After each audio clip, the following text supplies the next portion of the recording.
have not only impacted why we're here today, but left some traumatic injuries to communities all across our city. I want to say that my thoughts and prayers with those victims that are impacted, especially to the young woman's family who lost her life yesterday in what appears to be just another senseless argument turned shooting. Those type of incidents are very hard for the police department to impact, not knowing when they're going to occur or where they're going to occur, between individuals who should know how to deal with their conflict other than with the use of a handgun. We saw an 11-year-old child hit by a stray bullet that went up into the sky and hit this poor kid who's trying to enjoy fireworks in his backyard, something that we have told our community over and over and over and over again that is reckless and wrong behavior, and that those bullets come down once they go into the air. I don't know how much more clear I can be about that to members of our community, people with guns. You cannot shoot those guns into the air. Those rounds are going to come down somewhere, and an 11-year-old child was impacted yesterday by a bullet. Unacceptable behavior in this community and any community. A lot of these cases are we still don't know exactly what happened in these circumstances, but I can tell you that some of the initial information, and most of them comes down to people not knowing how to deal with their conflict. Bottom line. We see an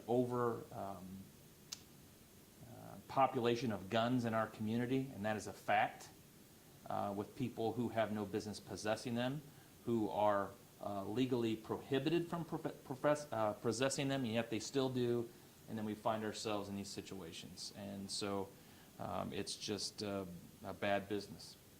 And despite these challenges, our officers are still pushing down violent crime, still pushing down non-fatal shooting numbers below where they were at in 2020, so pre-pandemic levels. We're continuing on a third year in a row of criminal homicides on their way down. And it seems to be a trend not only here but across the country that when we see large groups or large gatherings of individuals, we're having these incidents. It's no longer how many mass shootings or mass incidents we're going to see. It's just when. It seems to be becoming normalized in our communities across the country, and Indianapolis is no exception to that. But we are undaunted by our commitment to trying to impact this violent crime wherever we can. But the police are not going to impact this alone. The community has to be better. The small number of people that are responsible for violent crime in our community have to do better. They have to be better, or we're going to continue to see these type of things happening regardless of how much our department pushes them down. And I'm not placing blame on the community as a whole. I'm placing blame on those that in our community that pick up a gun and use it against another person, especially over something as silly as maybe lighting fireworks off on July 4th. I mean, what do you think is going to occur on July 4th? People are going to use fireworks. That is no reason to get into disturbance and end up shooting at your neighbors. It's senseless. It makes no logical sense. And if there's anybody out there that can tell me what sense it makes, I'm happy to listen to it. We had officers out. It was a canceled day off for a lot of our officers who did not get the opportunity to spend it with their families. We had more than enough officers out there, and I had an opportunity to listen to the radio most of the day, and they were non-stop dealing with issues yesterday. You should all be very proud of your police department. The work they did prevented some other incidents from occurring. Thousands of people came downtown and enjoyed themselves and went home and watched fireworks, and I'm proud of their efforts. So with that, I'll take any questions that you have. I may not be able to answer specific questions about the cases, as a lot of them, there's such vague information from the person impacted that I can't give you any information on it if I wanted to. Chief, obviously I can tell you're frustrated. I mean, we have this conversation, it seems almost daily with the police department about handling conflict differently. How frustrating or angering is it to continue to have to say this day in and day out, the same message over and over? Well, I mean, I'm the one up here trying to explain, what other people are doing, people that I have no control over. They have to be better and they have to do better. I am frustrated. I'm frustrated that for the 99.99% of the people in our community that do the right thing every single day, that continue to be impacted by that small percentage of people that just don't get it, that just don't get it, and we need help. We need help from the community to help us take these individuals who just aren't going to get it off the street. As much as we don't want law enforcement intervention, especially with our juveniles, we continue to see them more and more engaged in violent behavior. The limited number, I'm not casting a stone, so please don't take this as I'm casting stone at our juveniles. All of our juveniles are not. But we have a significant issues in our community when they continue to be impacted, and no one wants to see anyone lose their life.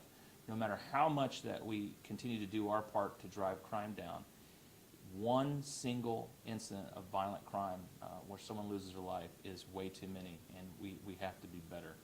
And as good as we're moving that needle, we still have a lot of work to do. Do many of the cases have specific suspects that you guys are looking for, that you give descriptions for? Not at this time. Like I said, some of the incidents, most of them, there's not been given. We haven't been given a description of an individual. We get the well, I don't know who shot me kind of deal, which seems to be a normalized thing in our non-fatal shooting cases, which makes them so hard to solve. Either in some cases they may not know, but in a lot of cases the victims do know, and they choose not to provide that information to the police, which hinders our ability to hold those people accountable. We did make arrests in 2 stabbings yesterday.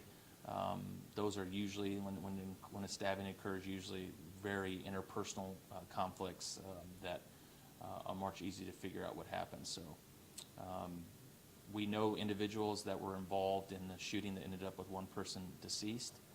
We do have those individuals identified, and we're working through the facts and circumstances as it relates to that particular case. Shooting like that, is that related to a juvenile disturbance? Don't know. I mean, the information we have is that it was really, really early in the morning or late at night, depending on how you want to do it or how you want to describe that. And so the individual said he was on the canal and was caught up in some sort of disturbance on the canal, between who we don't know. If you can talk about the 11-year-old, how disturbing is that? Yeah, I mean, my own children were out last night, and probably other people in this room. It doesn't matter where you live. You could hear gunfire. It's very distinctive between gunfire and fireworks, and you could hear it from my house, and so my children were out, and those bullets come down, and it's disturbing because it's preventable. It doesn't have to happen. That poor kid did not have to be impacted by a bullet yesterday.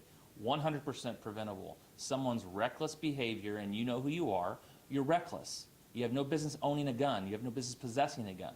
That's stupidity, and an 11-year-old is impacted by it. It's 100% preventable. I don't know what else to say about it other than that. And you all do a great job of telling people not to do it. We do a great job of telling people not to do it, yet they still do it. So what does that tell you about the mentality of some people that own guns in our community, who possess guns?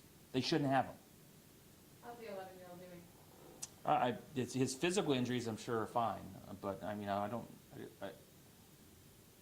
can't imagine what an 11-year-old must feel like trying to enjoy Independence Day and being hit by a bullet, watching sparklers or using sparklers or watching the fireworks. It's just disturbing and unnecessary. Last question. The situation with the woman who was killed, 4 people shot, can you confirm that police had already been there earlier in the evening and then came back after the shooting, or had dealt with this situation previously on the day? It's my understanding that they were out earlier for some sort of disturbance. To the extent of what happened during the first encounter with them, I don't know the details to it. I just know that it was an ongoing disturbance between neighbors that, regardless, should not have ended up in gunplay. And multiple people fired shots in that situation? They're still trying to sort through that. I mean, we've identified everybody that's involved, and so it's still going to take some more investigations and statements and ballistics to figure out exactly what and who and when they did what they did. Thank you. Thank you all.